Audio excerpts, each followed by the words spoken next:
Jenny, The Thief and the Cobbler was a project that started in the 1960s and worked on for 3 decades. It demonstrates some fascinating animation designs. Can you please contextualize what was happening in the world of animation at the time, and how was the animator Richard Williams pushing that medium? Yes, of course.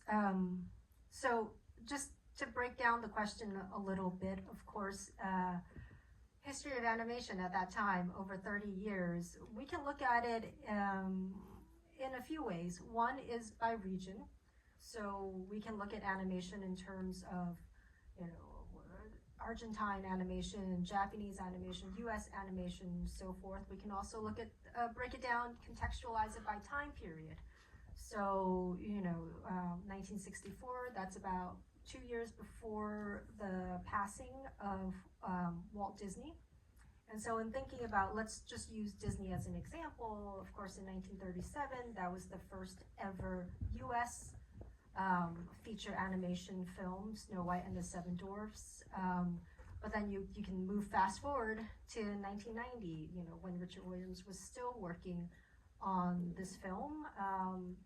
Again, in the context of US and Disney, we're looking at the first ever film that was made on computers without cameras. That's The Rescuers Down Under in 1990. So that's looking at time. We can also look at type, which is animation in television, animation for commercials, live action animation hybrids like Mary Poppins or Who Framed Roger Rabbit. So this is all to say that contextualizing Richard Williams within what's happening in the world of animation, let's drill a little bit into his specifics. So for The Thief and the Cobbler, he employed Ken Harris, who had worked with Chuck Jones, Frank Tashlin. He worked for Warner Brothers for Merry Melody. So Ken Harris was very instrumental in developing and animating The Thief and the Cobbler. Richard Williams also brought on Art Babbitt, who worked for Disney. One of the well-known animations that the animation that Art Babbitt did was for the Wicked Queen in Snow White. So thinking about the folks that Richard Williams surrounded himself with, he worked in London. He had a studio in Soho, but he brought in American animators to work with him on Thief and the Cobbler. And thinking about how Williams really transformed animation, it's about his outlook of what animation is. Beyond thinking about animation as an art form, Williams saw animation as art. In his interviews, he often cited Rembrandt. He said, well, if Rembrandt had animation, he would have made animation. But we also have to look at filmmaking. Filmmaking is, at its core, a business. It's a commercial business, and just completely simplifying it a bit. Rembrandt may have had an art patron. You really only need one owner, one person to buy the painting. Again, simplifying it. But filmmaking needs financing. Filmmaking, needs more than one owner, one viewer. And so there is always this distinction between art and commerce when it comes to filmmaking. So what Williams did was really try to kind of cross that border and try to really marry the two. And he worked on his masterpiece for 30 years. He really wanted to see his art. He didn't care about money. And later on we'll talk a little bit about how that conflict, that contradiction, what he really wanted to do for animation, elevate it to an art form, was really also another reason why The Thief and the Cobbler may not have worked out. But we really have to give Richard Williams credit for seeing animation as an art form, and then also bringing it back to where we are, the museum space, the Academy Museum.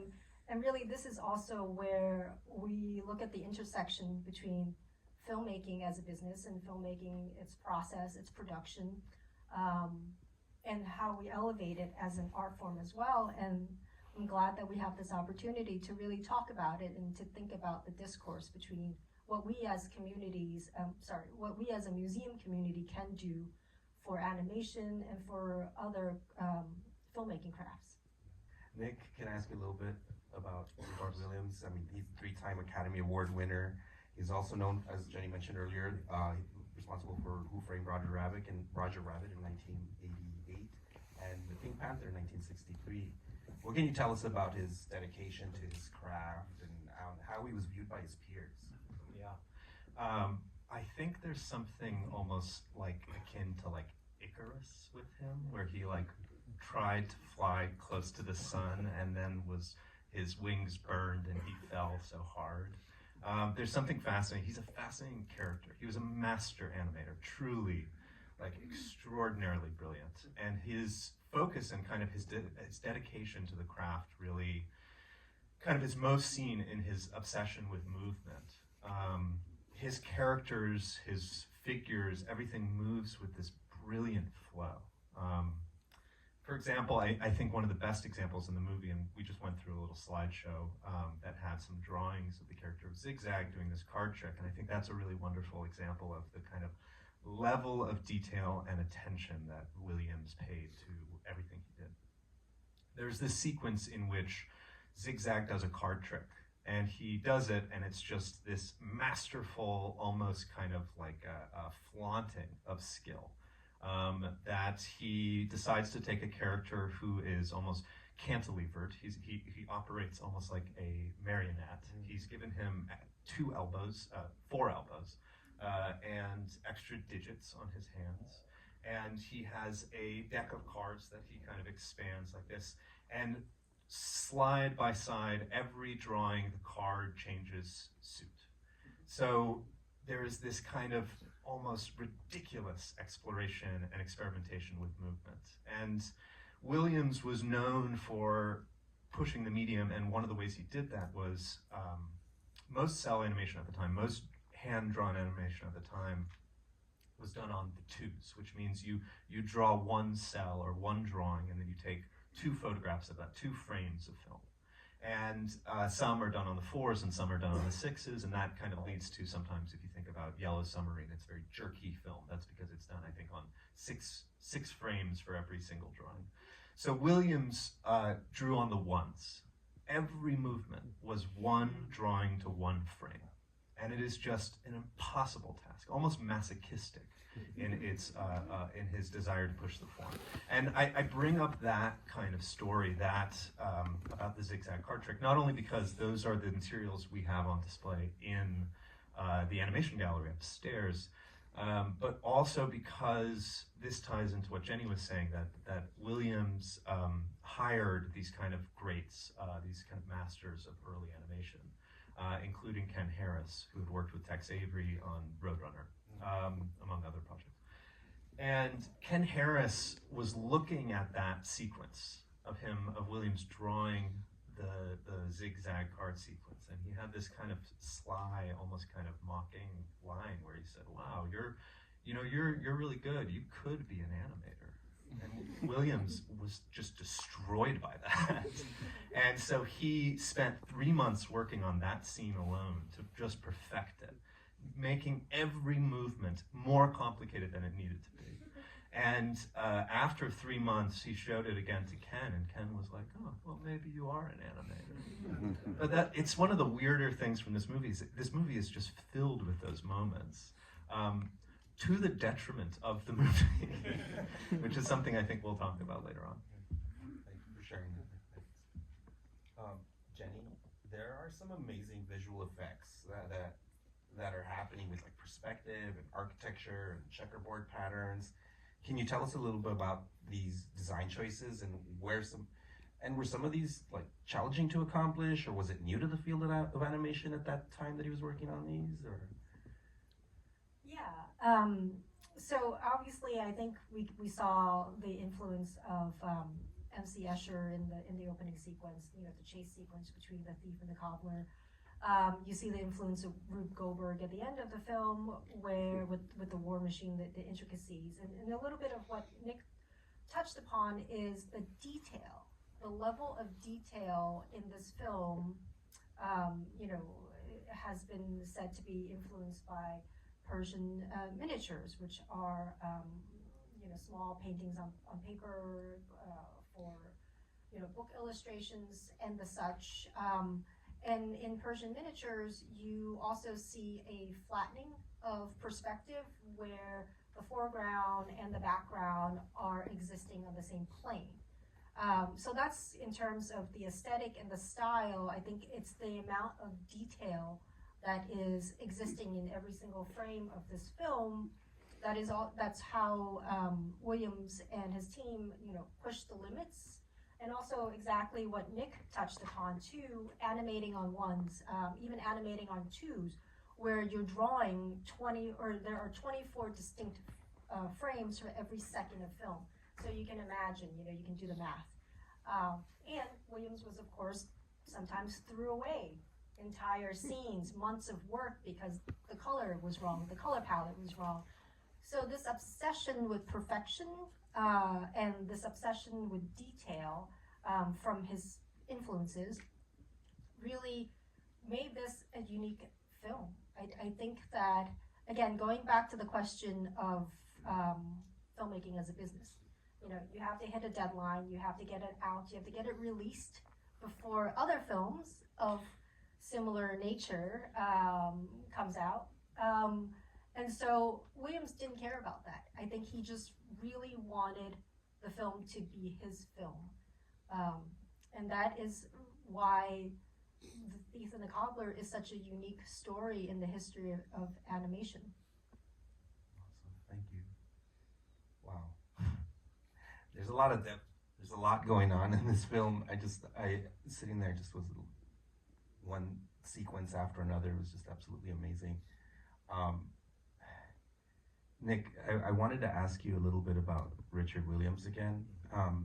How and when does he lose the opportunity to complete The Thief and the Cobbler? And what happened to the film and his vision after he was removed from the project? Well, it's funny watching it again and thinking about it and going through materials. I don't know if he would have ever finished the film. The film, I mean, it has so much in it that is so brilliant, especially as Jenny mentioned, these kind of Rube Goldberg-like sequences where everything is changing and the perspective is changing and the kind of mechanisms are moving and stuff like that.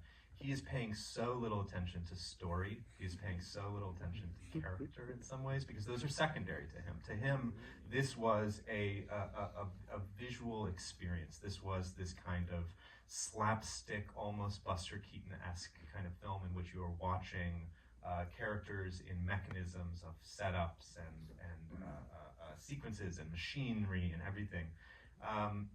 He worked on this film for 30 years, and he did so with a passion, but it's so fascinating because it's just such, in some ways it's such a mess, and I really love it as that too. This was, as we talked about, he started in the 60s. He started to fund it personally, working on commercials. Williams was a kind of go-to for animated commercials. He was a master at kind of thinking and kind of exploring different aspects of animation through commercial work.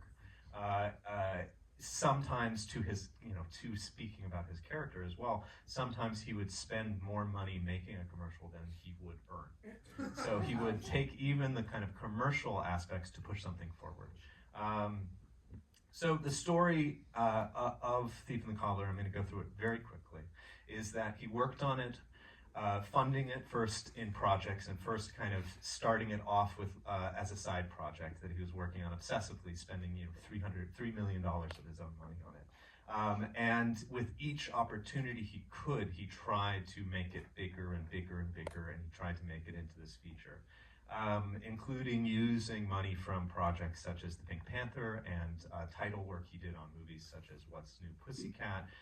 He used all of this and he funneled it back towards Thief and the Cobbler. But it wasn't until he started to work on Who Framed Roger Rabbit that he was able to really take this project off the ground.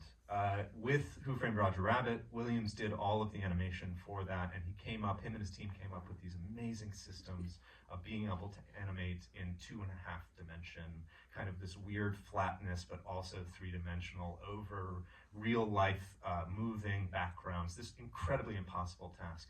And he did it masterfully. And because of that, Warner Brothers invested money, and I think somewhere near $25 million in the project, and then $25 million to market it.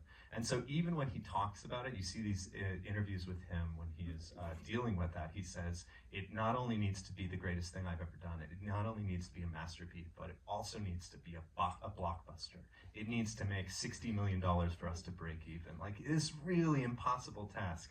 But yet he didn't have a screenplay. He didn't storyboard the movie. He was also in this, he would do something where if he liked a sequence, he would expand it. There's a couple moments where you can see it, my favorite being this kind of soldier getting onto a horse that was supposed to be a 10-second sequence that then became a 30-second sequence that then became like a 2-minute sequence of someone getting onto a horse slowly. And he did that just because he fell in love with the material and the kind of impossibility of the task. So what happens is, he misses every deadline. He goes over budget. There is no confidence in the project, and the project took so long, and I know Jenny's going to talk about this too, it took so long that one of the things that happened during that is that Aladdin comes out. And Aladdin is very clearly stealing from this movie. And Aladdin is a huge success. And so with the huge success of Aladdin and the kind of passing of every deadline, Warner Brothers pulls out, a completion bond company takes hold of the project and fires everyone on the staff. And it is then taken and it is finished by a team of other animators who basically create new animation and write songs that are awful. Sorry.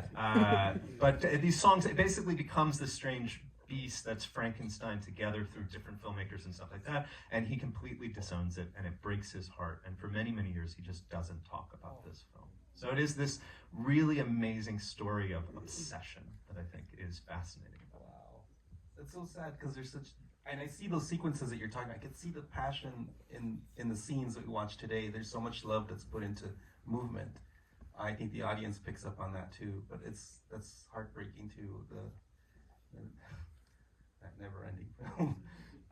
Jenny, Nick talked about this a little bit, and I was going to ask you about this connection. Clearly, the character Zigzag looks so much like an early predecessor to what would later become Jafar. What is there? There's a connection there. Would you say? Yeah. So let's talk about the Aladdin of it all. Aladdin came out in 1992, and as we talked about, this film was stopped in 1992, and there are so many similarities. If you know Disney's Aladdin, there's of course the bird and the vizier, Jafar and Iago, Fido and Zigzag, the plot points, the king and the daughter, and the vizier wanting to marry the daughter, and then of course the hero. And not only just the story points, but also the design elements of it too. Folks have looked at the blue-ness of Zigzag, and then there's a blue character in Aladdin. Of course, Aladdin was a huge, critical and commercial success. And when Arabian Night came out in 1995, so Arabian Night was really the film in the U.S. that made the version of The Thief and the Cobbler that really made the most impact on the U.S. or was released in the U.S. And folks thought that, they just ripped off Arabian Night, Williams' masterpiece, ripped off, and I'm not saying Arabian Night is Williams' masterpiece, I'm saying The Thief and the Cobbler ripped off Aladdin, which, of course, for the folks who saw Aladdin but did not know the backstory of The Thief and the Cobbler, that was an easy assumption to make. Members of the press in reviewing Arabian Night also made that assumption as well. They certainly saw the similarities. But a little bit of that can also be explained by the fact that staffers who worked for Williams moved on to work on Aladdin. And over the 3 decades that Richard Williams was working on The Thief and the Cobbler, he had shown demo reels to investors. He talked about this film in the International Film Guide that was given to distributors every single year almost, starting in the 60s. So the story of this film was very well known to animators, to studios, perhaps not to the public, to the general public. So the general public made that, connection, thinking that The Thief and the Cobbler was a ripoff of Aladdin, when in fact there was such a deep backstory to this film. But yes, I mean, there's a lot of overlap in terms of not only the details that you see on screen, but also the people who worked on both productions. Thank you. Yeah, you see it. It's great to hear that being contextualized. Thank you, Jenny, because I think folks that have seen Aladdin can see all these elements in the film and draw those connections. I appreciate that info. Nick, I would like all of us to dive into some more like complicated questions on history and representation in this film. It pulls from like Islamic art and culture as a source of setting and character. Jenny mentioned this earlier, that there's inspiration from miniature Persian paintings, which one could see in the film. Can you tell us a bit about how these materials were referenced and the intention of use for some of the film?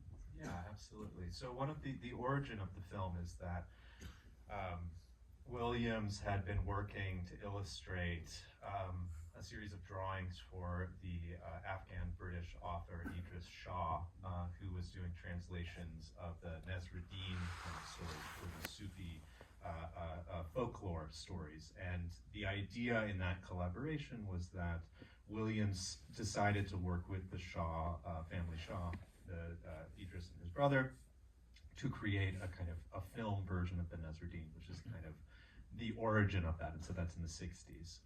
After a kind of dispute over copyright and funding and different aspects like that, there was a split, and the Shaw brothers took the project away, and Williams went with it, basically saying, okay, I'm going to latch on to this one character of the thief, and I'm going to take everything with that. I bring that up to say that the origin of the story was this kind of fascinating folk tale that looks at kind of Turkish history and Ottoman history and kind of mythology, Islamic art and mythology. But that's kind of where that collaboration with actually thinking about the representation or the actual source material ends in many ways. And one of the things that you see in the movies is that it is borrowing so much from this visual tradition of Persian miniatures and architecture, Ottoman architecture, but it is also this major flattening of characters and this kind of use of stereotypes, this kind of shorthand that's constantly involved in the movie. And I really think that with Williams, he comes from this tradition of animation, this kind of golden age that also is so ingrained in flattening and use of stereotypes and kind of racist depictions of figures. So there is also this kind of, it is ingrained into the movie, sometimes in painful ways to watch. But I also think that it's important to bring up that there is this real origin idea of where the story comes from. One of the things that's really kind of the impetus behind this screening, but also the kind of inclusion of Richard Williams' Thief and the Cobbler in the exhibition, is this incredible collection that the Academy has of production materials from The Thief and the Cobbler, Arabian Night, every iteration of it. And I just want to point out that there's been a slideshow happening on here that is a truly tiny selection of our Thief and the Cobbler Arabian Night collection, which is something around it's 23,000 pieces of art. So it is one of the largest collections we have, and it is the entire production material, everything that was not stolen by animators. I don't say that in a bad way. I think that's part of a tradition of people taking stuff home. We have basically the production material for the entire film, and it's really, really important that we have that, because we get to preserve this really fascinating, complicated story. So we have on display in the gallery actually these drawings of the sequence I mentioned with Zigzag. And that is just for a moment for us to get to highlight this collection. It was really important for us to do so. But it is really just a tiny, tiny selection of it, percentage of it. It has some true, I would say, masterpieces of animation history within that collection. The most beautiful, which we couldn't include in the show, but at some point we will show, is this gigantic painting of the Golden City, created by Roy Nesbitt, the famous background illustrator who had worked on 2001: Space Odyssey. And it is this giant painting of the landscape and of the city, with the most incredible detail. And it is a beautiful painting. And so it's really exciting to us to be able to show that material and to show this material, and with the film to kind of look at the process of animation, to be able to explore movement and the extraordinary labor that goes into creating these things. And so that was really important to Jenny and us when working on this show. And to that point, I would like to, there are some people really fast to thank, which is Randy Haberkamp, who Jenny had mentioned, who was the head of the libraries and our archives, and Coco, who is the head of the graphic arts department, and Imogen Sutton, who is the widow and producer of Dick Williams, who is the one who created this work print dupe originally. She is the one who did a kind of dirty dupe of the film right before everything was closed. So just to say that she is the reason that this happens, and his legacy. So, wow, thank you.